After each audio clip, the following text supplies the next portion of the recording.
pela mais selvagem, mas ainda assim mais doméstica narrativa que estou prestes a escrever, não espero nem solicito crença.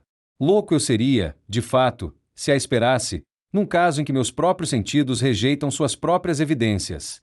No entanto, louco não sou, e muito certamente não sonho. Mas amanhã morro, e hoje desabafaria minha alma.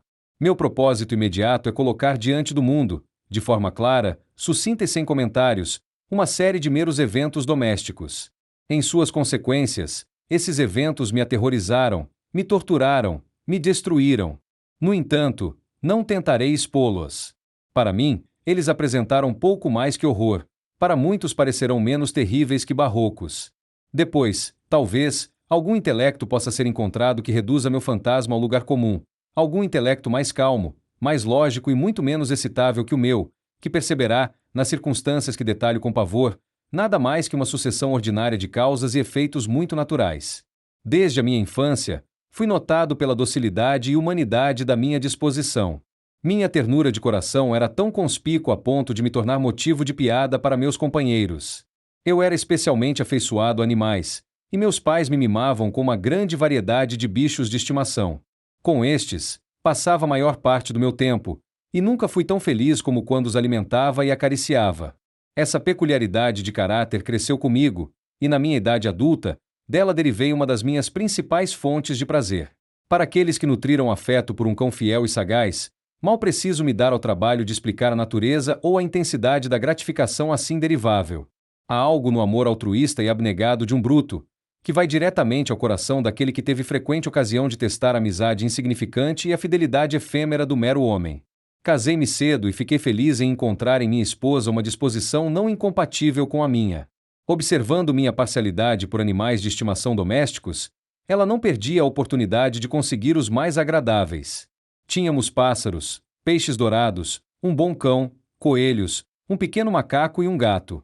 Este último era um animal notavelmente grande e belo, inteiramente preto, e sagaz em um grau assombroso.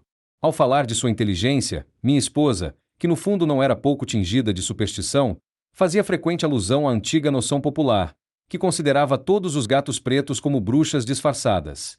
Não que ela fosse séria sobre este ponto, e menciono o assunto apenas porque, neste momento, me lembrei. Plutão, este era o nome do gato, era meu animal de estimação e companheiro de brincadeiras favorito. Eu sozinho o alimentava, e ele me acompanhava onde quer que eu fosse pela casa. Era até com dificuldade que eu conseguia impedi-lo de me seguir pelas ruas. Nossa amizade durou, dessa maneira, por vários anos, durante os quais meu temperamento e caráter geral, por meio da instrumentalidade do demônio intemperança, haviam, coro-me ao confessá-lo, experimentado uma alteração radical para pior. Eu me tornava, dia a dia, mais taciturno, mais irritável, mais indiferente aos sentimentos dos outros. Permiti-me usar linguagem intemperante com minha esposa. Por fim, cheguei a agredi-la fisicamente. Meus animais de estimação, é claro, sentiram a mudança em minha disposição. Eu não apenas os negligenciava, mas os maltratava. Por Plutão, no entanto, eu ainda mantinha consideração suficiente para me conter de maltratá-lo, ao passo que não tinha escrúpulos em maltratar os coelhos, o macaco, ou mesmo o cão, quando por acidente, ou por afeto, eles cruzavam meu caminho. Mas minha doença crescia em mim, pois que doença é como o álcool. E, por fim, até mesmo Plutão, que agora envelhecia e, consequentemente, se tornava um tanto rabugento, até mesmo Plutão começou a sentir os efeitos do meu mau humor. Uma noite, voltando para casa, muito embriagado, de um dos meus antros pela cidade, imaginei que o gato evitava minha presença. Eu o agarrei, quando, em seu susto com minha violência, ele infligiu uma leve ferida em minha mão com os dentes. A fúria de um demônio instantaneamente me possuiu. Eu não me reconhecia mais. Minha alma original parecia, de uma vez, alçar voo de meu corpo e uma malevolência mais que diabólica, nutrida pelo gin, vibrava em cada fibra do meu ser. Tirei do bolso do meu colete um canivete, abri-o, agarrei a pobre fera pela garganta e deliberadamente cortei um de seus olhos da órbita. Eu coro, eu queimo, eu estremeço, enquanto escrevo a atrocidade maldita. Quando a razão retornou com a manhã, quando eu havia dormido os vapores da devassidão da noite, experimentei um sentimento meio de horror, meio de remorso, pelo crime de que havia sido culpado. Mas era, na melhor das hipóteses, um sentimento fraco e equívoco, e a alma permaneceu intocada. Mergulhei novamente no excesso, e logo afoguei no vinho toda a memória do feito. Enquanto isso, o gato se recuperava lentamente. A órbita do olho perdido apresentava, é verdade, uma aparência assustadora, mas ele não parecia mais sentir dor alguma. Andava pela casa como de costume, mas, como era de se esperar, fugia em extremo terror à minha aproximação.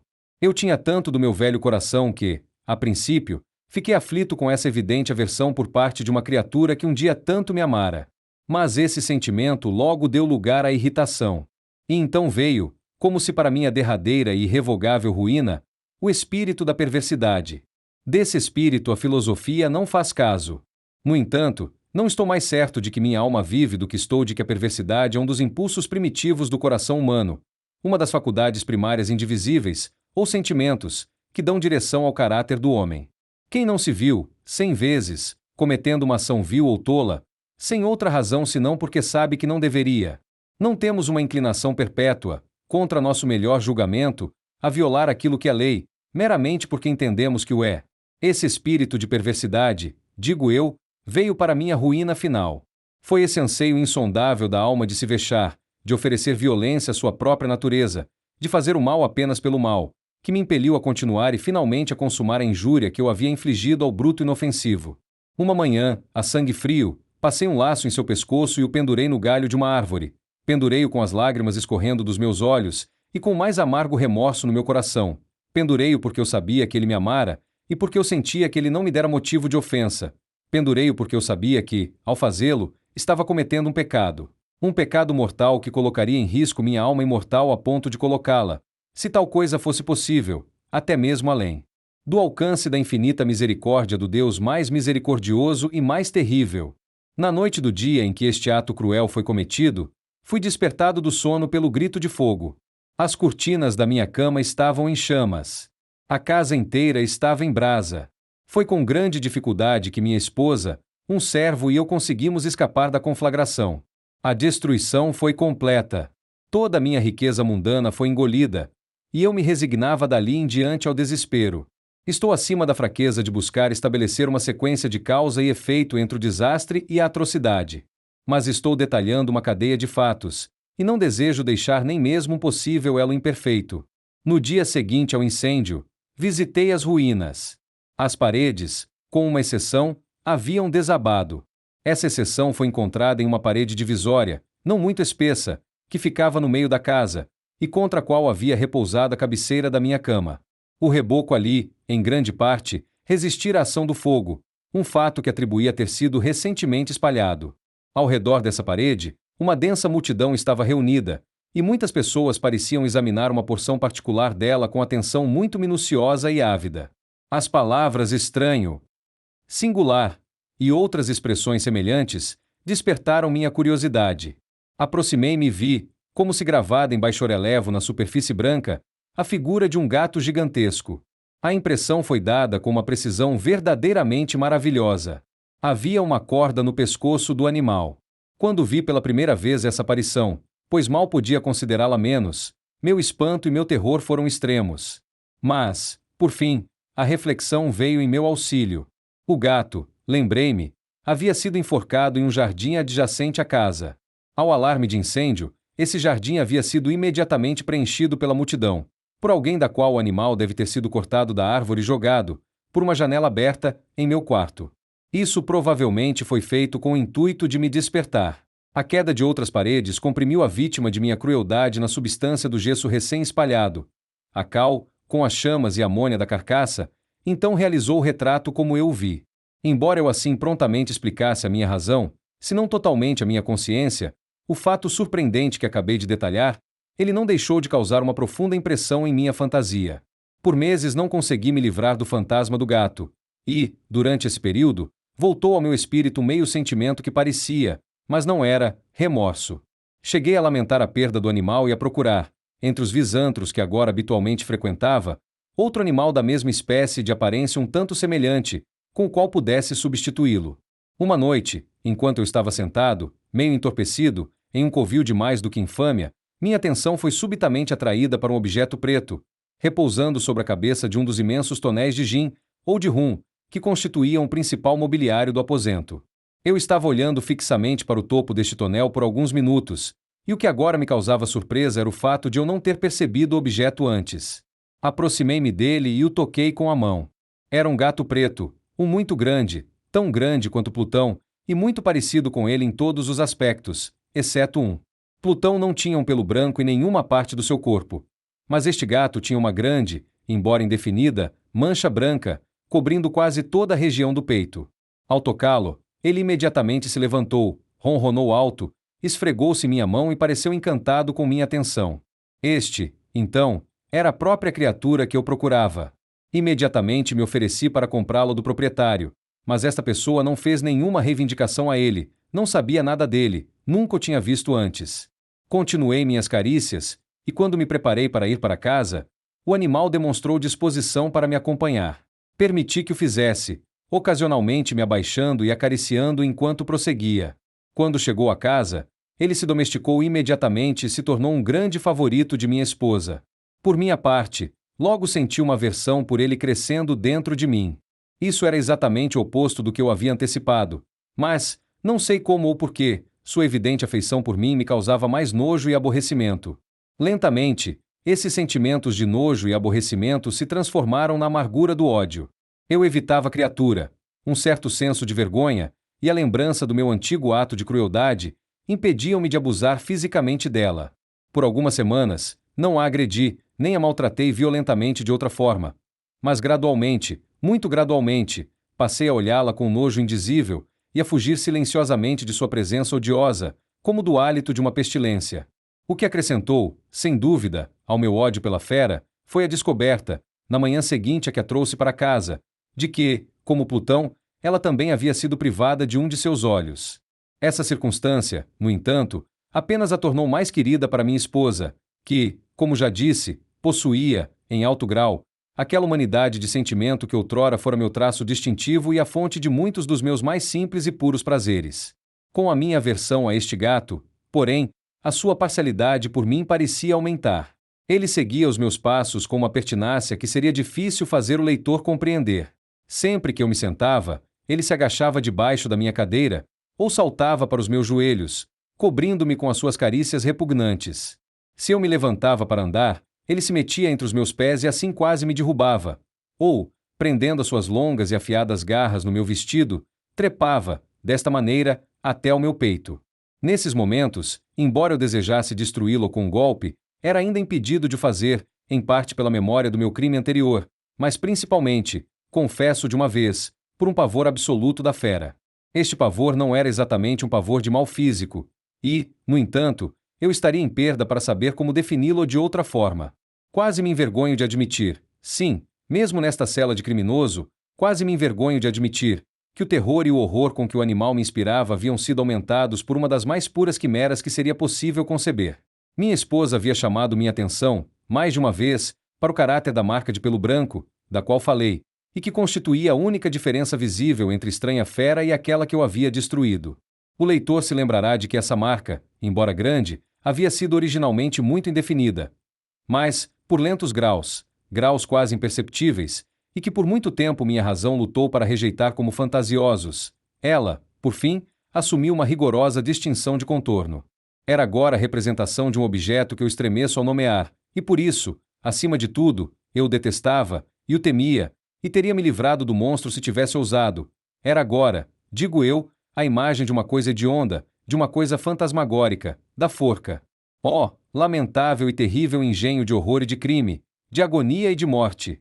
E agora eu estava de fato miserável além da miséria da mera humanidade. E uma besta bruta, cujo semelhante eu havia destruído com desprezo, uma besta bruta para me atormentar. A mim, um homem, feito à imagem do Deus Altíssimo, com tanta desgraça insuportável. Ai!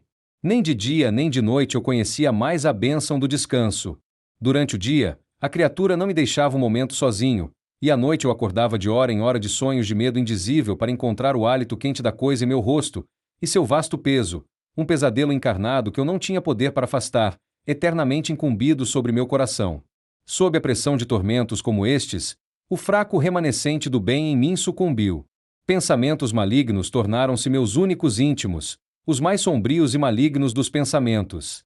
O mau humor do meu temperamento habitual aumentou para o ódio de todas as coisas e de toda a humanidade, enquanto, dos súbitos, frequentes e incontroláveis acessos de fúria que agora me abandonava cegamente, minha esposa queixosa, ai, era mais comum e a mais paciente das sofredoras. Um dia, ela me acompanhou, em alguma tarefa doméstica, à adega do velho edifício que nossa pobreza nos obrigava a habitar. O gato me seguiu pelas escadas íngremes, quase me derrubando de cabeça, exasperou-me a loucura. Erguendo o machado, e esquecendo, em minha ira, o pavor infantil que até então me detivera, mirei um golpe no animal que, é claro, teria se mostrado instantaneamente fatal se tivesse descido como eu desejava. Mas esse golpe foi detido pela mão de minha esposa. Estimulado, pela interferência, a uma raiva mais que demoníaca, retirei meu braço de seu aperto e enterrei o machado em seu cérebro. Ela caiu morta no local, sem um gemido. Este hediondo assassinato consumado, dediquei-me imediatamente, e com inteira deliberação, à tarefa de ocultar o corpo. Eu sabia que não poderia removê-lo da casa, nem de dia nem de noite, sem o risco de ser observado pelos vizinhos. Muitos projetos me vieram à mente. Em um momento, pensei em cortar o cadáver em minúsculos fragmentos e destruí-los pelo fogo.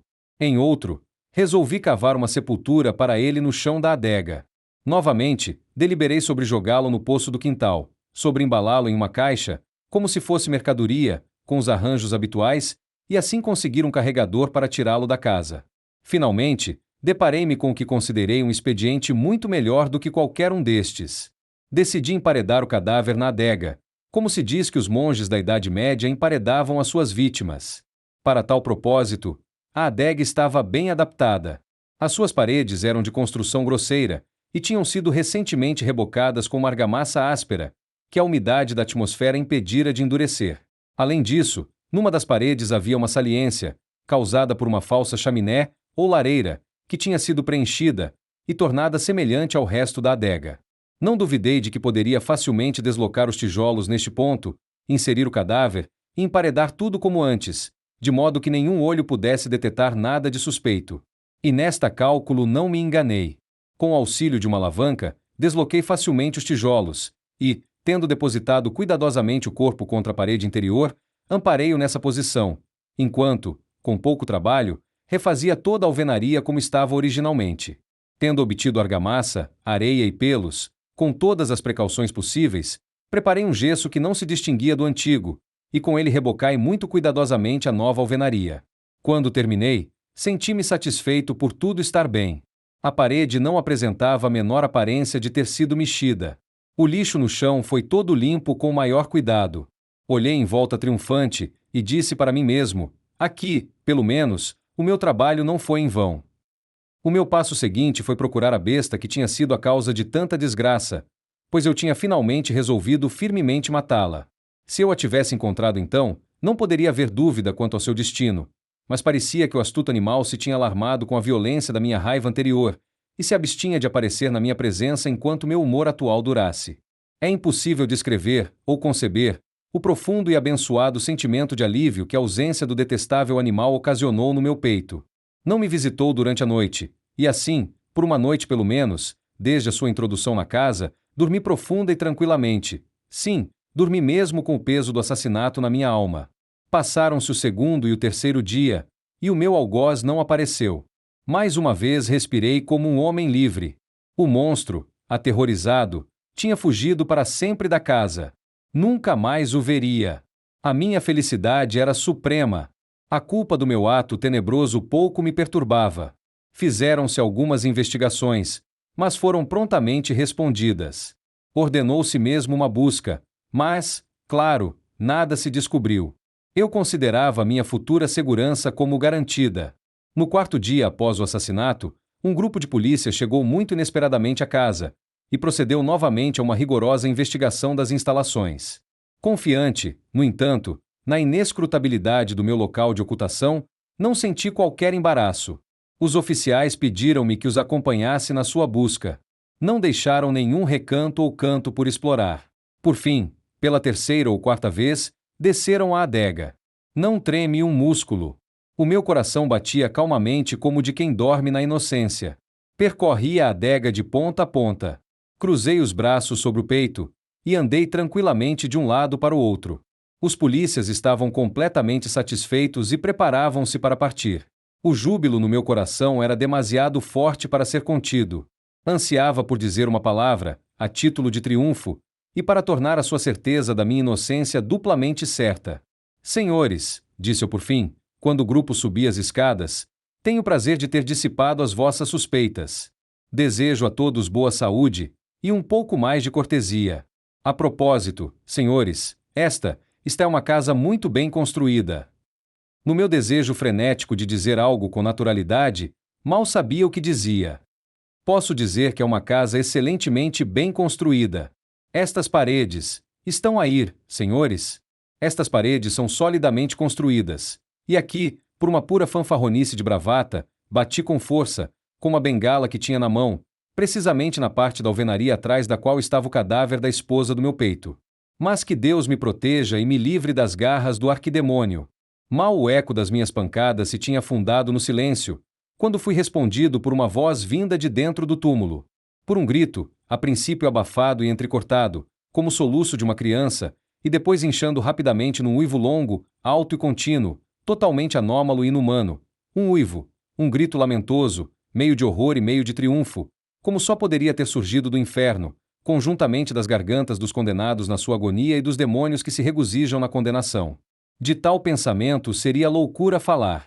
Desfalecendo, cambaleei até a parede oposta. Por um instante, o grupo na escada ficou parado, paralisado pelo terror. No instante seguinte, uma dúzia de braços robustos labutava na parede. Ela caiu em bloco.